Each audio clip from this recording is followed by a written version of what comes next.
Buenas noches, como en cada live, llevando información para tu propio cambio. Pero no olvides, aquí cambio se escribe con Y, porque solo puedo cambiar yo. No puedo esperar que nadie cambie para que yo sea feliz. No puedo esperar que ninguna circunstancia cambie para que yo esté bien. De manera que la información es parte de nuestro proceso de cambio. Hoy hablaremos de un tema importante, porque es el núcleo, es nuestro núcleo, de dónde venimos y también hacia dónde vamos. La familia disruptiva, la familia disfuncional. ¿Qué tanto puede aportarme una familia así? Porque ya es tiempo de que todos nosotros aprendamos a ver en todo lo que nos sucede lo positivo.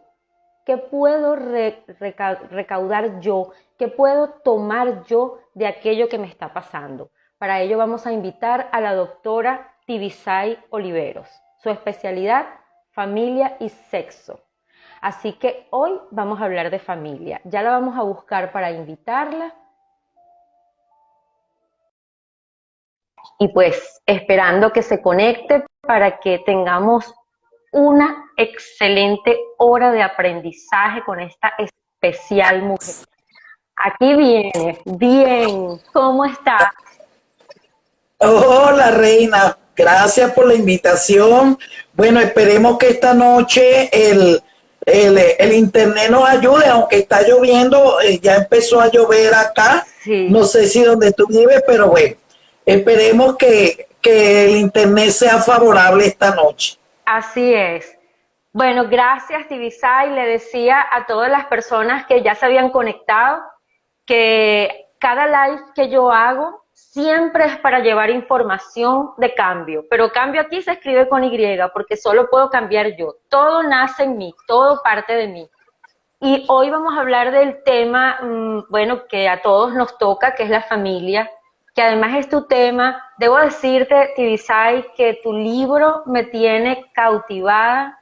Hoy estuve todo el día con mi niña en Los Teques, que se graduó de 6º grado, y tuve oportunidad de, mientras la esperaba, durante todo el día, leer 2 capítulos del libro y realmente lo recomiendo ampliamente.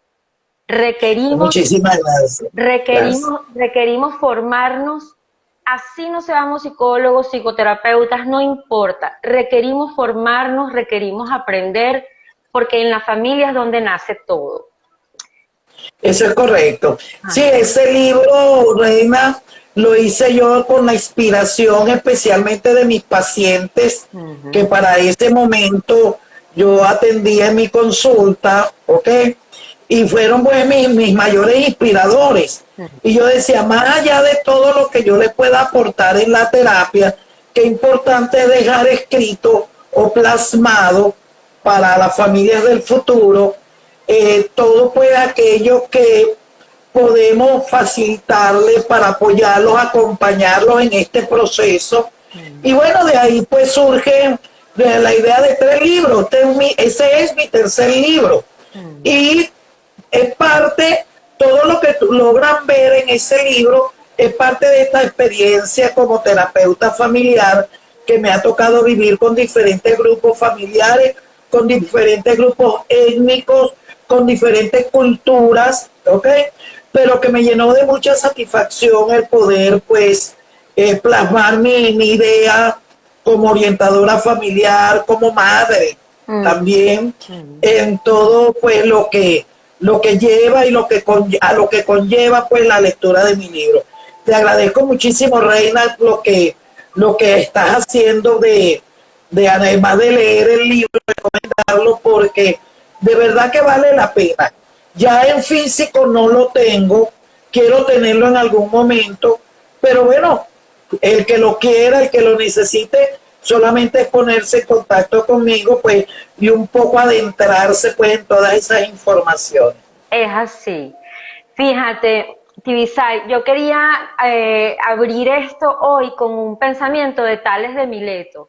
Él dice que lo más difícil es conocerse a uno mismo, pero es muy fácil hablar de los otros. Y llevando ese pensamiento medular al sistema de familia, pasando por las distintas configuraciones familiares que existen, ¿cómo podemos realmente activarnos, conocernos, para lograr entonces entender al otro en lugar de juzgarlo y quizás a partir de ahí comenzar a formar vínculos más sanos dentro de la familia? Bueno, fíjate, Reina, que digamos que ese es uno de los objetivos que tenemos en su mayoría todos los terapeutas. Llámese terapeutas humanistas, holísticos, cognitivos conductuales, sistemáticos, etcétera. El hecho de que hoy por hoy se nos está haciendo más necesario para ser madre, para ser pareja, para ser amiga, para ser mujer, para ser hombre, conocernos a nosotros mismos.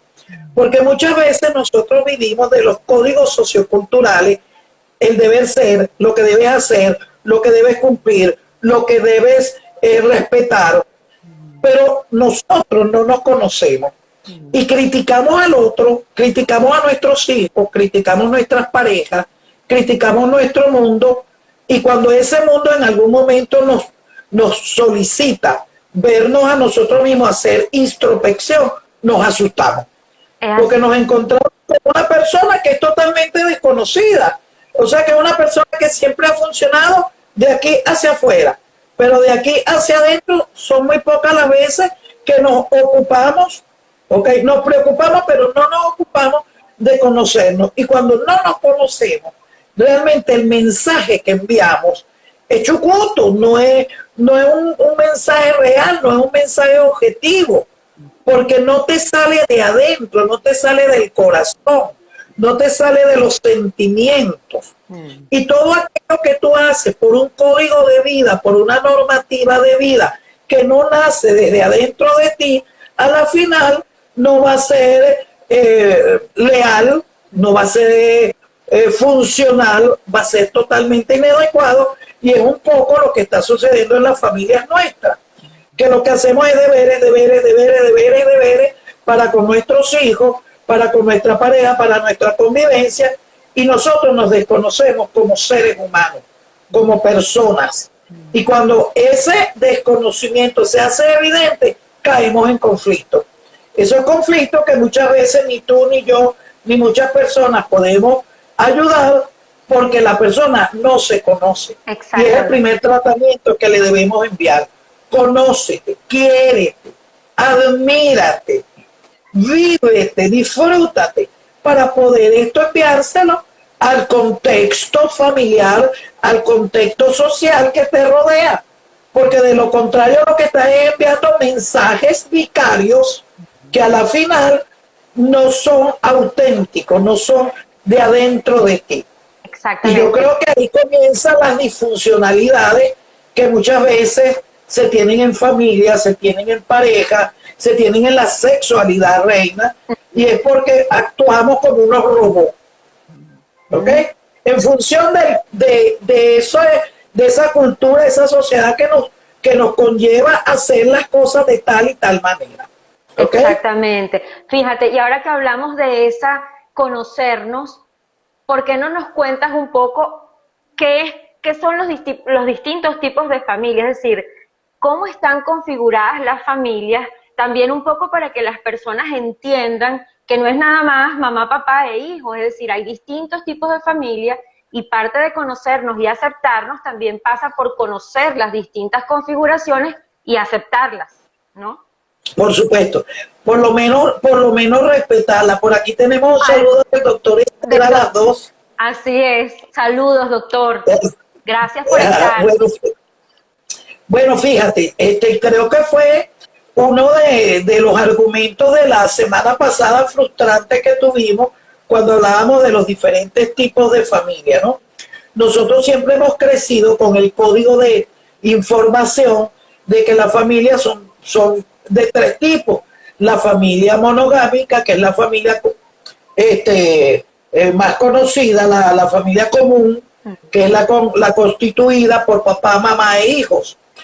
Luego, pues, la serie de elementos que fueron surgiendo en nuestra sociedad, donde la madre por alguna circunstancia quedaba sola, y surgía lo que llamábamos el concepto y el respeto y la admisión de la familia materno-filial, cosa que fue criticada muy duramente en la historia de la concepción familiar, pero después a duras penas fue aceptada. Y peor aún, la familia paterno-filial, que era la constituida por padres e hijos.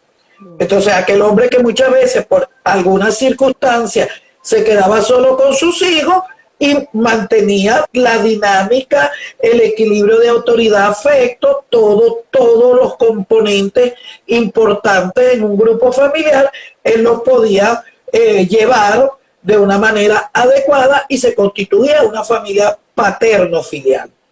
Pero surgen nuevas tipologías, ¿ok? Porque hemos venido avanzando, si se quiere, y hoy por hoy tenemos familias homoparentales, que son las familias que se han venido constituyendo con la unión de una pareja homosexual, que son las parejas que viven con personas de su mismo sexo, ¿ok? Y deciden, ya sea por adopción, ya sea por in vitro, ya sea por cualquier tipo de científico, de tener vientre prestado, etcétera, de tener un hijo en común para ambas personas. Y entonces esto es lo que llamamos hoy en día familias homoparentales, que desde el punto de vista legal, todavía en Venezuela no se ha jurisprudenciado. Sin embargo, en otros países ya esto es un hecho real, donde dos hombres o dos mujeres pueden digamos, criar de una manera funcional, adecuada, unos hijos, ¿ok? Porque una de las primeras cosas que se logró explorar, investigar, ¿ok? Es que el hecho de que una pareja homosexual puedan criar unos hijos, esto no implica que los hijos van a tener la misma conducta o la misma orientación sexual. O sea, eso científicamente está comprobado, que la orientación sexual es algo innato, ¿verdad? De gustos y placeres que puede tener una persona, indiferentemente del grupo familiar, de los padres o madres que tengan, ¿ok? Esto no va a tener ninguna relación con esta tipología de familia. Eso es interesante. Entonces, que nos los digas, Tibisay, porque tenemos una concepción o un mito en ese sentido, ¿no? Oye, pero ¿qué puede salir de una familia donde son dos hombres que educan a un niño o dos mujeres que educan a un niño en calidad de parejas? Y yo me pregunto, ¿por qué a veces somos tan incoherentes y tan sectarios? Si ciertamente incluso dentro de una pareja donde está mamá, papá e hijos, hay a veces más conflictos, ¿no? Y hay a veces ausencia de amor. Entonces, qué interesante que digas esto, porque es que definitivamente tenemos que abrirnos mucho a los cambios, porque el ser humano está transformándose constantemente y requerimos incluirlos para que entonces no se haga un problema social también. Claro, ha sido bastante difícil porque de hecho el matrimonio homosexual tampoco tiene jurisprudencia en Venezuela, más sí en otros países, ¿ok? Y más allá de todo esto, el hecho de tener unos hijos, ya sea de crianza, como te lo dije anteriormente, por in vitro o por cualquier otro tipo de aplicación científica, tampoco tiene una jurisprudencia en Venezuela, teniendo que ver casos, por ejemplo, de parejas homosexuales que han tenido que emigrar para hacer lo que llamamos la legalización, no solamente de su unión, sino de lo que respecta a ese niño o a esa niña que ya asumieron como padres o como madres. Por supuesto, ¿okay? Para darle carácter legal al niño también y constituirle... Claro, protección, más que todo una protección desde todo punto de vista, porque estos niños que históricamente han sido criados en hogares homoparentales pierden todo tipo de protección social, económica, cuando una de las parejas, por ejemplo, fallece, o una de las parejas se va, o una de las parejas inmigra, como la situación que estamos viviendo. Entonces este niño queda totalmente desasistido desde esa perspectiva. Yo creo que uno de los objetivos del reconocimiento de la pareja homosexual se dirige más hacia la protección de estos niños, niñas y adolescentes que pudiesen criarse en estos hogares. Ok, ahora fíjate, ya hemos hecho un pequeño repaso de los tipos de familias y quizás sus funcionalidades, digamos, normales o descritas. Pero ¿qué pasa, Tibisay, cuando tú te encuentras con una familia donde pues tenemos madres y padres que de pronto pasan por el alcohol o tienen algún problema psicológico como el narcisismo y manipulan a los hijos? ¿Qué pasa con una madre y un padre que luego de llegar a cierta edad, por no haber hecho lo que tenían que hacer o por no haber tomado quizás decisiones responsables en su edad más joven, luego quedan dependiendo de los hijos y estos hijos se encuentran en una disyuntiva de vida porque tienen que cargar con sus padres, pero también tienen a sus hijos, pero también tienen una pareja? Es decir, ¿qué le podemos decir a estas personas que quizás están confundidas? Porque es la verdad, esa es la verdad cruda de la vida, es decir, esto pasa y pasa todo el tiempo. ¿Qué pasa con mi economía? ¿Qué pasa con mis hijos? ¿Qué pasa con el tiempo que mis padres me demandan? ¿Qué pasa si mis padres son narcisistas? ¿Qué pasa si mis padres tienen alcoholismo o algún problema psiquiátrico? ¿Qué pasa allí? ¿Cómo podemos ayudar a esas personas? Sí, bueno, fíjate, Reina, que es muy interesante lo que me acabas de preguntar, porque es el día a día de las consultas de familia, ¿ok? Acabamos de tener un suceso que nos ha impactado muchísimo y como decía yo en el live de ayer con el doctor Esther, bueno, pero es que Venezuela no se ha escapado nunca de todas estas cosas que ahorita nos impactan, que sucedieron en Tenerife. El caso de Tenerife, señor, exactamente. El caso de Tenerife, con un señor que indiscutiblemente es un psicópata, maquiavélico, con una serie de trastornos personales, y que una familia no puede decir, ni la pareja, ni los hijos, ni los vecinos, ni el medio circundante, que no tenían evidencias de estos comportamientos. Uno de los grandes problemas, Reina, y lo vuelvo a repetir, es que nosotros los seres humanos no le hacemos caso a las alertas emocionales. A las señales emocionales, sí, señor. A esas señales emocionales que muchas veces son manifestadas verbal, corporalmente, por el victimario. Entonces, estoy plenamente segura, como lo dije ayer, que este señor ya había hecho, por ejemplo, había dado características de victimario, ¿ok? Este señor había sido un amenazador seguramente, este señor había sido un manipulador y, como tú decías, un narcisista.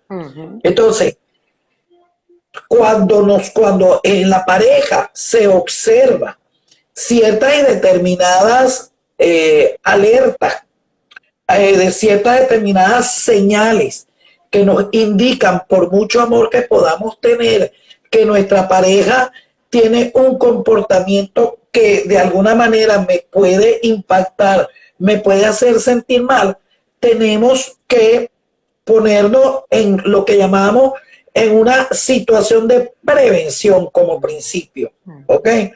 Y segundo, de sanación o de curación, ya sea atendiendo esta situación con un profesional o simplemente huyendo de esta relación, y más aún si tenemos hijos, porque son nuestros hijos los posibles víctimas de esta persona que ya está dando señales de que puede ser un agresor en potencia, una persona con una psicopatía celotípica, donde sus amenazas, sus actitudes, sus conductas me están diciendo que es posible que vaya más allá del grito, del insulto, de la amenaza psicológica y pueda llegar pues a términos como llegó el caso este de Canarias, de España. Yo creo que una clave aquí sería decirle a la gente, si hay una amenaza, el que amenaza siempre cumple. No sabemos cuándo, pero siempre cumple.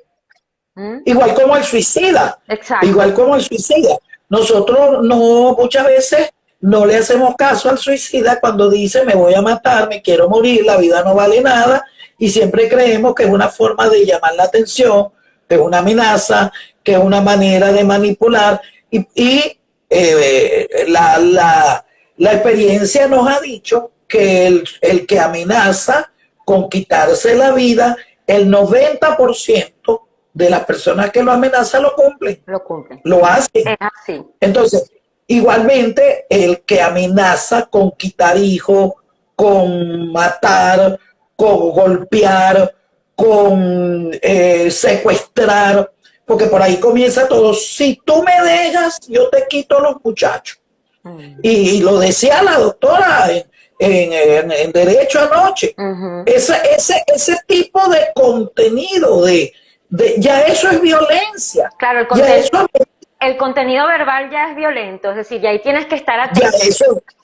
Ya eso hay que estar atento, porque lo primero es que pones el grupo familiar en un desequilibrio emocional, pones a unos niños que no entienden, que no comprenden. Lo único que este niño y este adolescente comprende es que ese es mi mamá y ese es mi papá, aunque tenemos muchos niños y adolescentes que dicen yo prefiero que mi papá se vaya y que nos deje con mamá, o que mi mamá también, o mi mamá se vaya y nos deje con papá. Tenemos niños, niñas y adolescentes que le piden a sus padres que se divorcien, chicas. O sea, que el niño, a pesar de su cognitivo tan básico, tan infantil, tan ingenuo, tienen la capacidad emocional de decirle a su papá, yo no quiero que ustedes sigan viviendo juntos. Pero también hay niños que, a pesar de la violencia que puede haber en su casa, se niegan al rompimiento de papá y mamá porque sienten que eso implica un abandono para ellos. Claro. Y el hecho de ellos sentirse abandonados, ya empieza la disfuncionalidad familiar, que va a traer pues toda la serie de consecuencias, de las cuales ya algunas hemos conocido, hemos tratado, pero que pueden ser fatalistas en el crecimiento, proceso de este niño adolescente, tanto en su niñez y adolescencia como en su adultez inclusive. Exacto, ahí justamente iba. ¿Qué pasó con este niño? Vamos a imaginarnos que hubo una historia. Este niño o esta niña crecieron en un hogar donde quizás los padres tenían ciertas conductas narcisistas o disruptivas y hoy día son adultos. Resulta que hicieron pareja, tienen quizás 1 o 2 hijos y tienen que encargarse de estos padres que de alguna manera los siguen manipulando, o está la culpa, que es parte de la introducción de tu libro. ¿Qué hago yo? Es decir, ¿qué hago yo como hija para no cargar con la culpa de que mi mamá o mi papá no hicieron lo que tenían que hacer cuando pudieron hacerlo? Es decir, corregirse, conocerse, asumir responsabilidad de que eran padres. Pero más allá, ¿qué hago yo entonces con mi culpa como mamá también? Es decir, esas culpas encubiertas que hay allí, que cuando este niño creció, cuando ya es un adulto, le genera tanta confusión tomar decisiones en su propia vida, con su matrimonio y cómo conducir a sus hijos, y entonces se repite la espiral.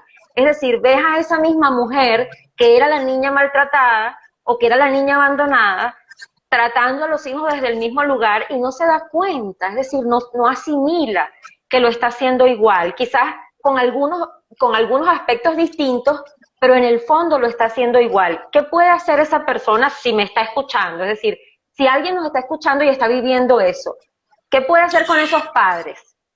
Bueno, ahí estaríamos hablando de lo que llamamos neurosis familiar, ¿no? La neurosis familiar son todas estas conductas de culpa, de mal manejo de la relación de autoridad, de la relación de afecto, que se puede desarrollar en una persona como un concepto de familia, como un concepto de convivencia, que se va a repetir ¿ok? Desde el punto de vista holístico se repite porque hay cordones de continuidad, ¿ok? Lo que dicen los consteladores familiares, de repetir las conductas disfuncionales de la familia como un culto a esa forma de actuar su familia de origen o sus antepasados. En el caso de la ciencia más profunda, habla de la genética. De la genética, claro, que tiene que ver, ¿ok? Primero con lo que traemos como herencia de nuestros padres, ¿ok? Donde inclusive los rasgos conductuales pueden ser heredados, ¿verdad? Y también el modelo. Entonces ahí vamos a lo que llamamos nosotros el modelaje familiar, ¿ok? Que científicamente es lo que llamamos la imitación vicaria que hace el niño, el adolescente, cuando es adulto, con su grupo familiar. Entonces, repiten la conducta de violencia, repiten la conducta narcisista, caen en la tipología de familia neurótica, porque ese es el modelo que él aprendió a vivir, donde la mujer, para que lo respetara, tenía que ser maltratada, donde los niños, para que hicieran caso, había que darles con una correa.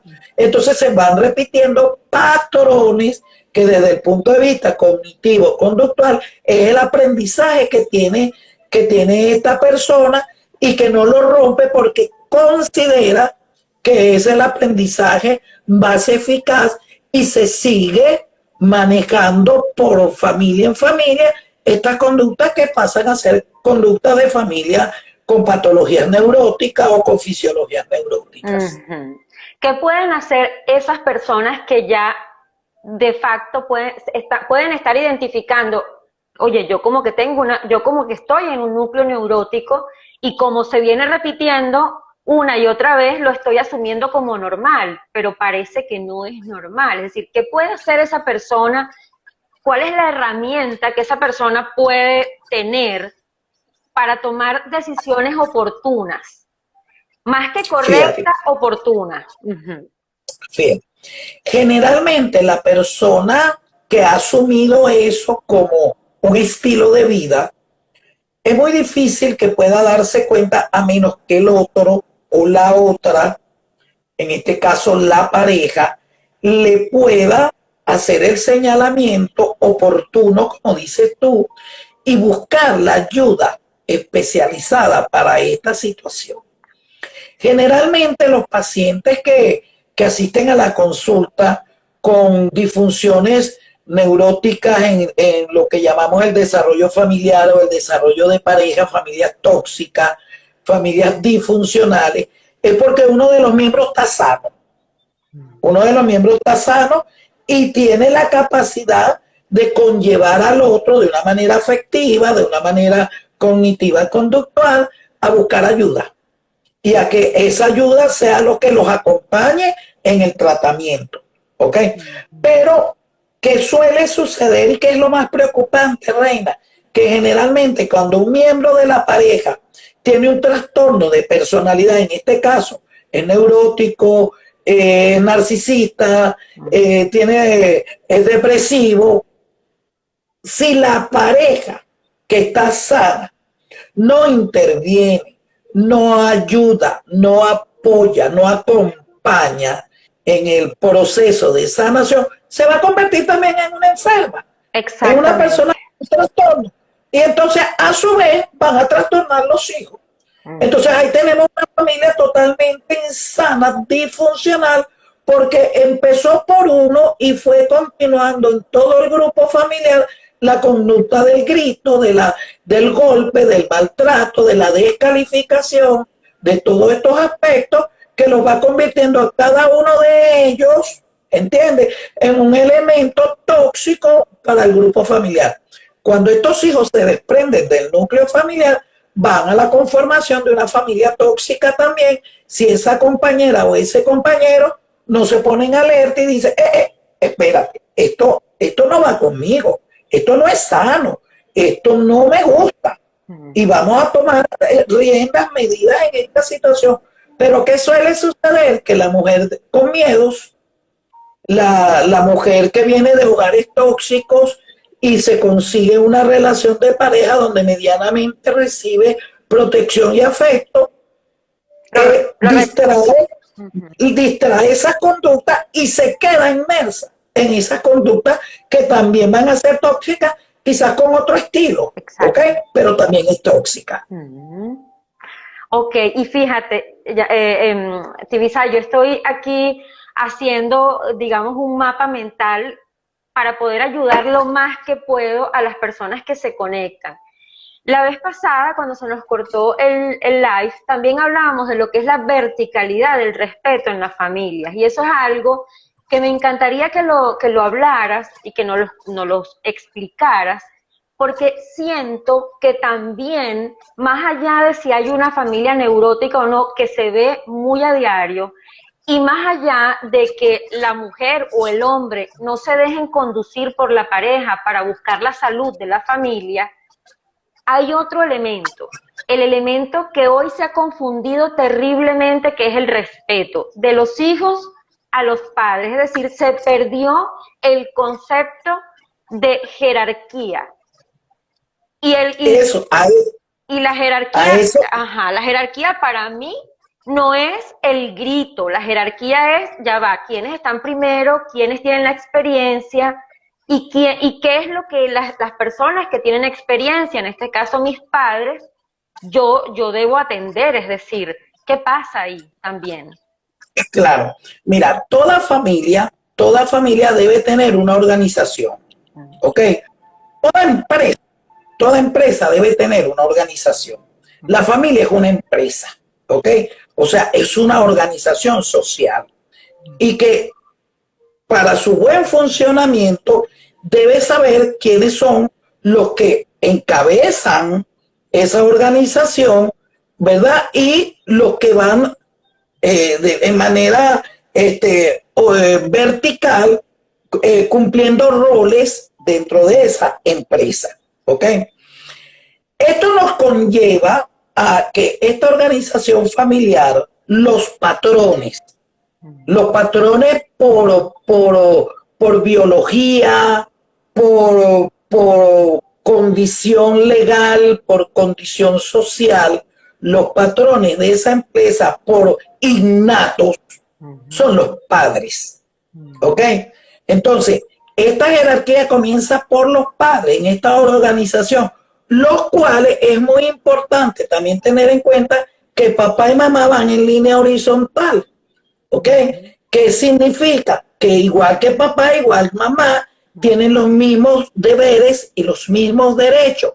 No como quizás históricamente nos decían que el papá por ser hombre tenía más derechos y la mamá por ser mujer tenía que replegarse a los derechos del hombre. Eso no es verdad. O el bendito refrán de que detrás de todo gran hombre hay una gran mujer. No, mi amor, detrás no. Por favor. Al ladito, sí.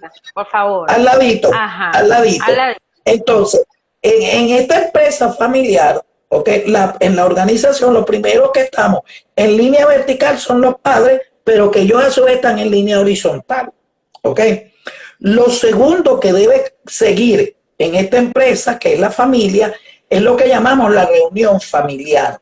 La reunión familiar es el evento que toda familia debe tener, que no es una reunión social, sino una reunión de planteamiento de necesidades, de reforzamientos positivos, de consecuencias, de elementos de deberes y derechos que se deben establecer. Y fíjate qué interesante lo que te voy a decir, y que vienen en la línea vertical en segundo lugar.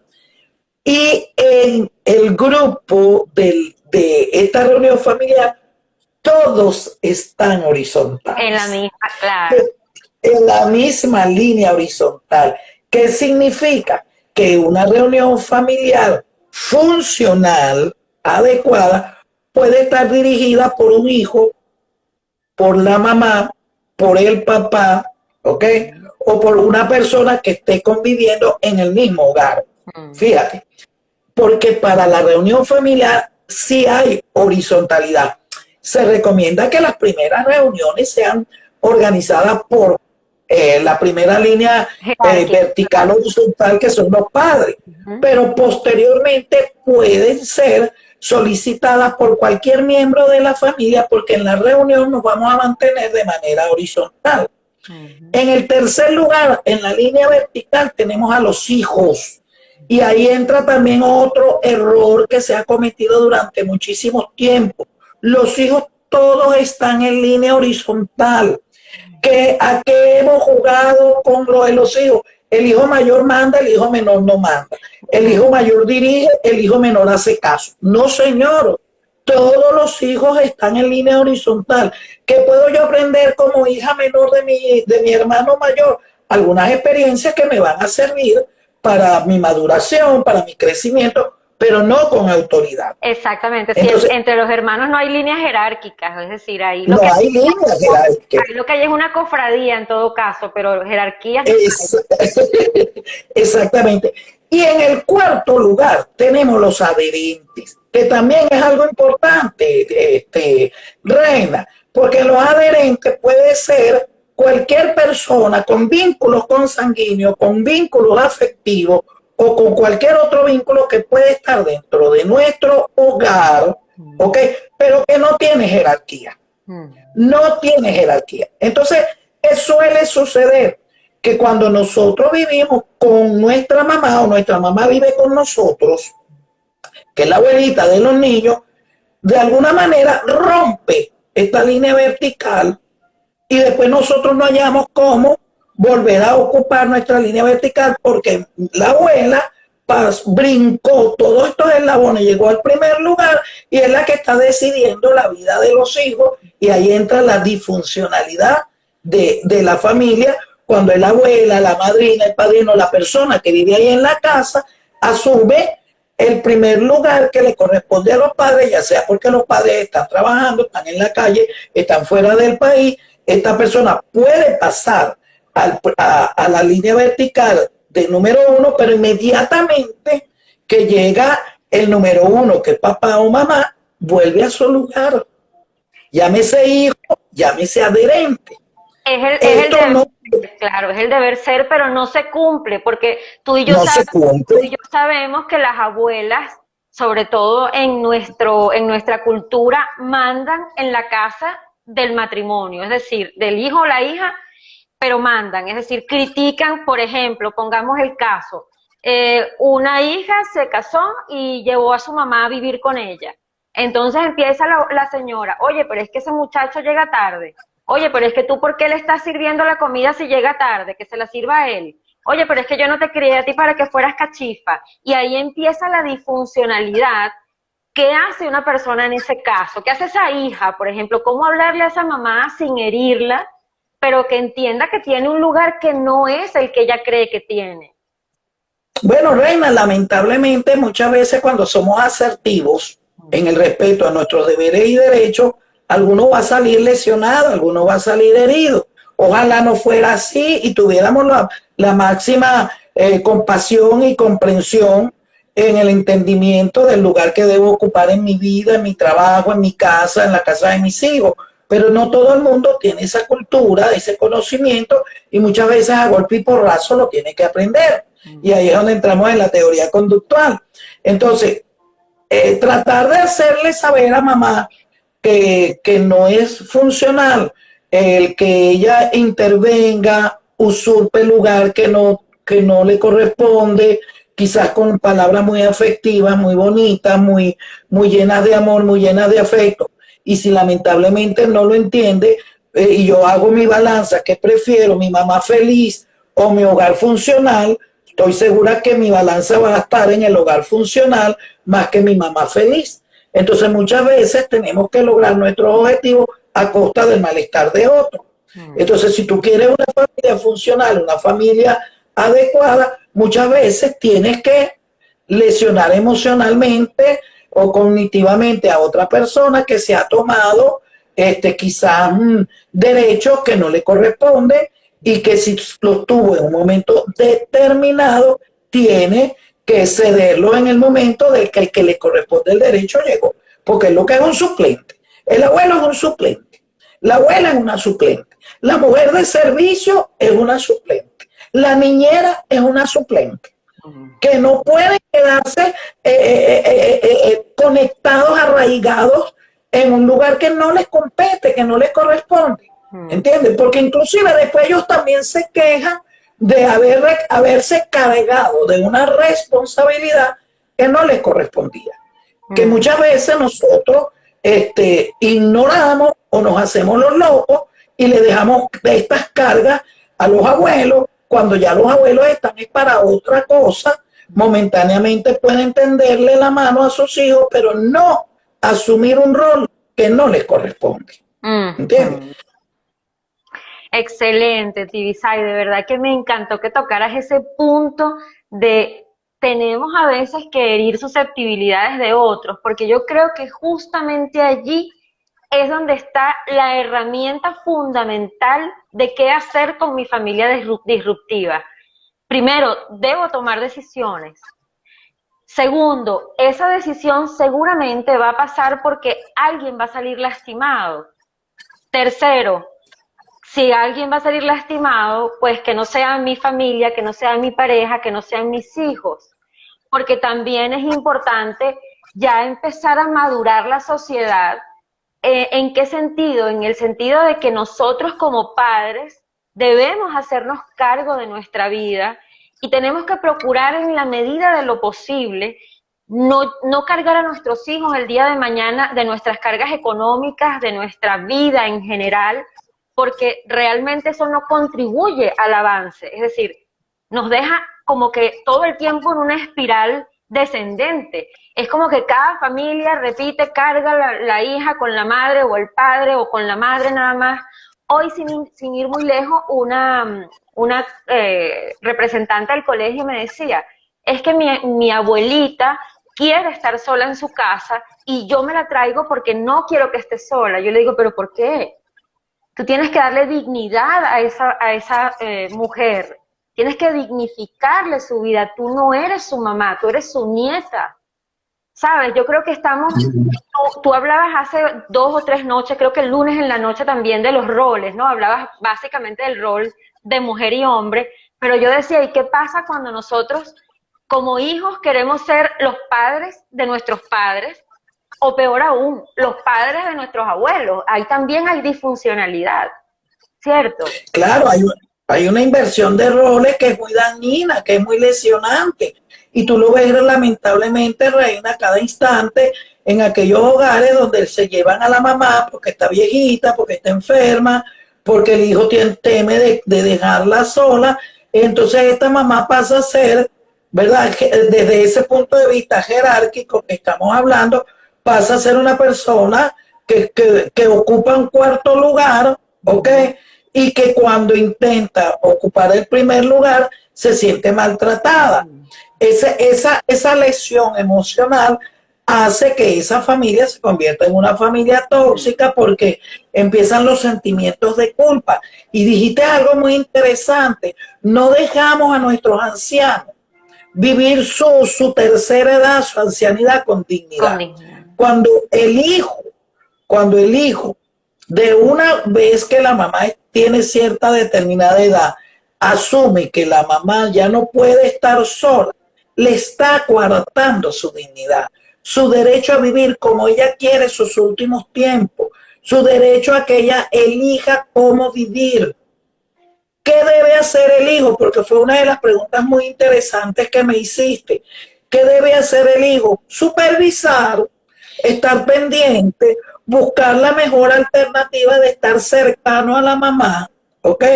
Buscar alternativas de protección a su mamá, ¿ok? Que tiene que ver con muchísimas cosas, una persona que la acompañe, una persona que viva cerca, un médico cabecera que se pueda llamar en un momento determinado, pero no obligar a esta persona a vivir bajo tu doctrina que ya tú tienes conformada con tu pareja y tus hijos, con una serie de códigos que tú no quieres que se irrumpan por ninguna situación, pero la abuelita las va a venir a irrumpir porque ese no es su estilo. Ella tiene otro estilo. Entonces, ¿qué van a hacer los hijos que son unos grandes manipuladores en este sentido? se van a unir al mejor postor. Si abuelita ve la televisión hasta medianoche y mi mamá me puso un horario de que hasta las 9 de la noche debo ver televisión, yo me uno a la abuela. Entonces ahí empieza el conflicto familiar, ¿ok?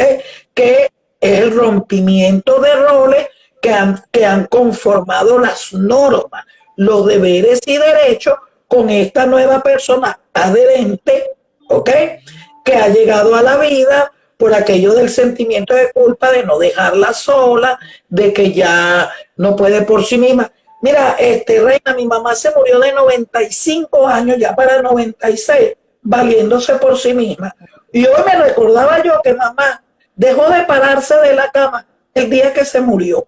Imagínate. Porque mi mamá sabía que ella tenía que valerse por sí misma. Yo no la inutilicé, yo no la invalidé, yo no la invisibilicé. Entonces ella se vio y se vio bien, se vio feliz de que hasta el último momento ella se valió por sí misma. ¿Qué hice yo como hija? Vive cerca de nosotros, esta señora te va a acompañar cuando tú quieras, aquí está un teléfono, aquí está el médico, aquí está la medicina, pero no podía invalidar a mi mamá de sus necesidades.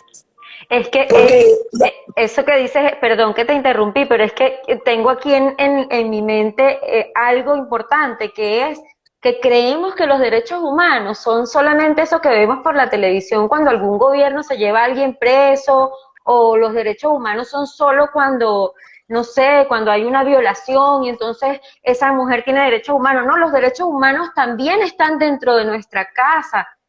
Nosotros como padres tenemos derechos humanos porque también tenemos hijos narcisistas, que ese será tema de otro live, pero también, claro, también nosotros tenemos derechos humanos y nuestra familia tiene, ese es un derecho humano, dignificarnos hasta el final, ¿no? claro, el derecho, es que es el derecho en la tercera edad que muchas veces se odia. Y como tú dices, eso es cierto, tú ves que aquí todo funciona en base a los derechos y más aún cuando los derechos son violentados por alguna razón social o política o económica.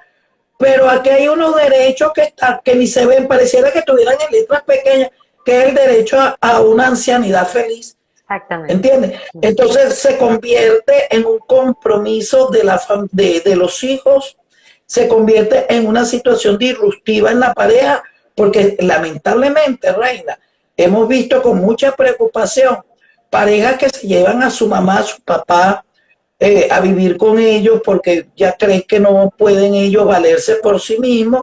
Y entonces esto es un problema, un conflicto con la pareja, porque la tensión, la necesidad, las características, el carácter, la personalidad de mamá o de papá choca con la personalidad de la pareja, entonces tú ves aquella situación, o choca con la personalidad de los hijos, entonces tú ves a aquella persona entre dos aguas importantes de su vida, su mamá, ¿verdad? Y de alguna manera su pareja, ¿ok?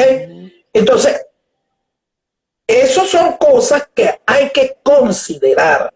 Cuando tú tomas una decisión, primero, la decisión debe ser tomada en familia, debe ser tomada con todas las aclaraciones de lo que voy a hacer y cómo puede cambiar nuestra vida y cómo vamos a mantener la disciplina, las normas, la afectividad en esta nueva persona que puede estar en la casa porque puede ser que esté enferma, ¿ok?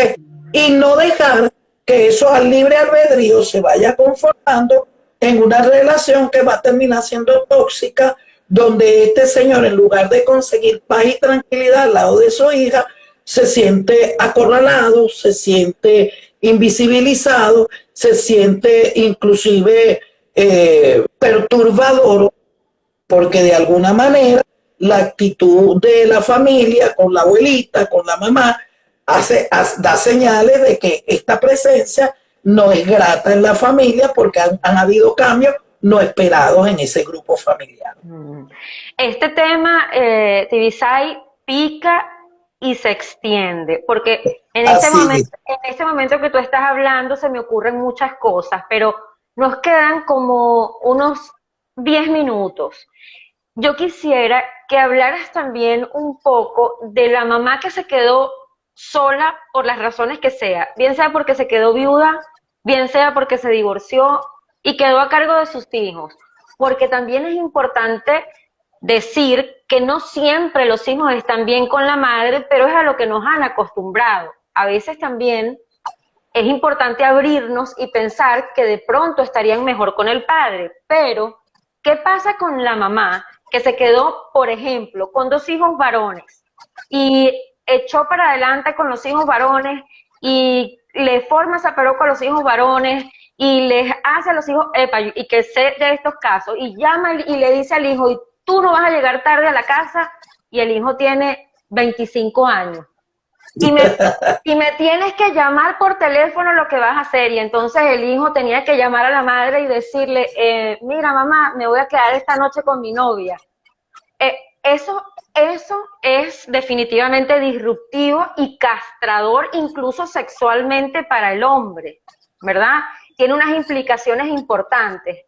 Pero, ¿qué pasa? ¿Qué le podemos decir a esas mamás jóvenes que ahorita están en ese proceso en que tienen que echar hacia adelante hijos varones para que tengan una herramienta de soltarlos lo más que puedan, para que estos después no se acostumbren a que tengo que cargar con mi mamá, lo que mi mamá diga es, y cuando vayan a conseguir una novia casi que, mira mamá, ¿te gusta? ¿Sabes? ¿Qué pasa ahí, no? ¿Qué le podemos decir a esa mamá? Que suelte esos pollos. Y hasta podemos hablar de aquellas madres que hasta impiden que estos hijos hagan su propia vida con una pareja porque no es de su gusto. Bueno, lo conozco de cerca muchísimo, pero tengo uno completamente dibujado cerquita en mi vida. Claro. Se tuvo que ir la mujer de casa porque es que no, la madre no quería y entonces usted vive en mi casa y punto. Y pues aquel hijo hoy día tiene 50 y tantos años y está solo. Porque esa es la mujer. Eso es lo más doloroso, eso es muy doloroso. Y sexualmente nos encontramos con cantidades de disfunciones sexuales que tienen que ver con este tipo de castración que las mamás hacen con estos hijos, ¿ok? Al no dejarlos hacer su vida. Tú sabes, Reina, esto tiene mucho que ver con las culturas.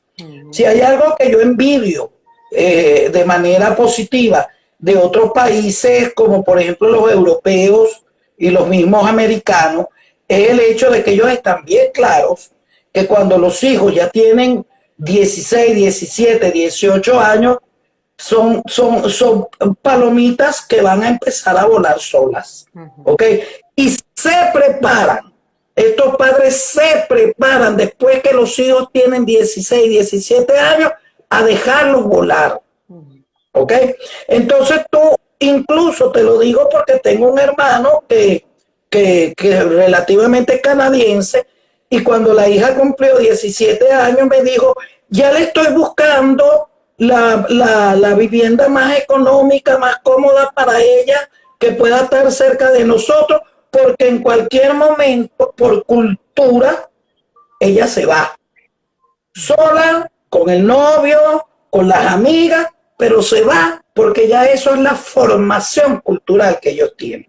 ¿Entiendes? Fíjate que interesante esto, porque tú sabes que yo, perdón que te interrumpí, pero es que me encanta esto y creo que vamos a tener que hacer live de familias parte 2, porque yo a mis hijos mayores, a los 15, 16, paticas para qué te tengo, y a mí todo el conglomerado familiar me puso en algún momento en tela de juicio. Pero entonces, claro, ya los hijos están grandes, yo los dejé volar bien rapidito, y entonces precisamente por lo cultural, también los hijos de alguna manera como que resienten que yo no fui esa mamá que fue mis pollitos aquí hasta que tengan 30 años y estén bien peludos, ¿sabes? Eso es importantísimo que lo sepan las mujeres madres que nos están viendo.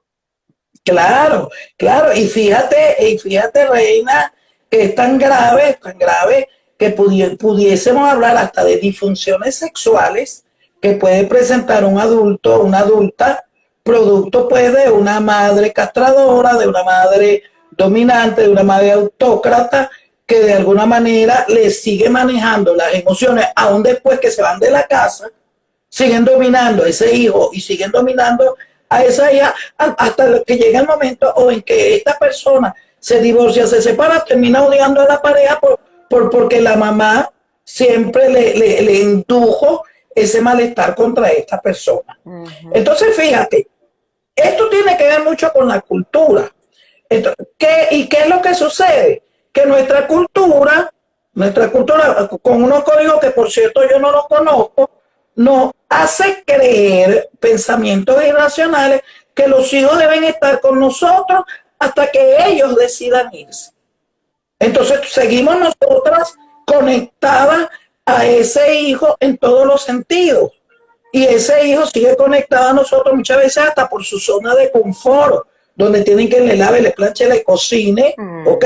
Y prefieren eso a tener que abrirse en la vida. Entonces no dejamos a ese hijo madurar, no dejamos a esa hija independizarse, lo mantenemos dependiente y la única manera de que se vaya de nuestro lado es que se consiga una pareja que sea igualita a mamá, o que sea igualita a papá, si es mujer, un papá que me proteja, y si es hombre, una mujer que me trate igual como me trata mi mamá. Cuando esto no sucede, entonces vienen los conflictos, vienen las separaciones, lamentablemente pueden venir hasta los divorcios.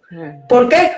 Porque en el fundamento, en la base de creencia de este hombre o de esta mujer, está una mamá desdibujada, está un papá allí enquilastado en la creencia de esta persona. Mimetizado con el muchacho. Fíjate, nos quedan 5 minutos. Quiero que hagas una reflexión final, pero te voy a invitar a otro live, porque hay algo también importante aquí en este tema de los padres con los hijos, sobre todo hoy día. Estamos tan preocupados también porque no se inoculen de las redes sociales de lo feo o lo malo que hay. Estamos tan preocupados de todo que estamos olvidando que los niños también o los adolescentes tienen derechos humanos. Y entonces yo empiezo a escuchar actitudes en madres y padres que no me están sonando correctas, como me tiene que apagar el teléfono, ya va, espérate, me tiene que dejar esto aquí, y tiene 16 o 15 años, ya va, y cómo entonces le estás diciendo que no confías en él, por ejemplo, en ella. Tienes que darle la herramienta, tienes que hablar con ellos, pero también tienes que confiar, porque si no, entonces, ¿qué relación? Lo mismo, se mimetiza esa autoridad en esa niña o en ese niño, y luego cuando salen a la adultez, pues es un desastre, porque no saben qué hacer con su vida. Bueno, Tivita, claro, quedan 4 minutos. Danos una reflexión final para las personas que nos están viendo, y de una vez te digo, te invito a otro live. Muchas gracias, Reina. Para mí es un grato placer hacer estos live, porque yo siento que esta es una manera, una píldora de ayuda que se le puede dar a aquellas personas que están allá después de la pantalla y que sí se sienten identificados con estos temas, ¿verdad? Y aunque no se sientan identificados, esto los hace crecer en todo lo que tiene que ver con estas relaciones familiares, de pareja, etcétera. Mira, mi mensaje es que la familia sí realmente es una base fundamental, ¿ok? Pero en esa base fundamental debemos hacer unas modificaciones, unos cambios, ¿ok? Que no deben ser tan sesgados a unos códigos que ya son obsoletos y pericritados. Totalmente. Tenemos que hacer cambios de acuerdo a lo que estamos viviendo, ¿verdad? Al bienestar, al equilibrio entre la autoridad y el afecto, a la comunicación asertiva, ¿ok?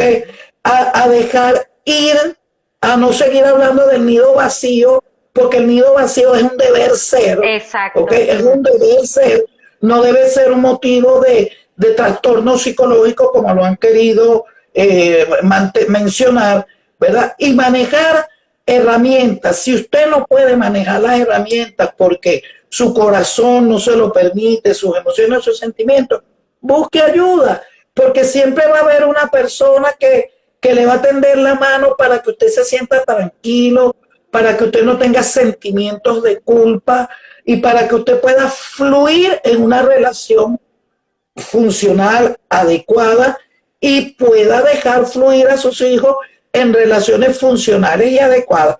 Porque depende del modelo que usted le dé, va a ser ese hijo, va a ser esa hija y posiblemente sea una víctima, sea una persona muy sufrida, porque eso fue a lo que usted lo enseñó.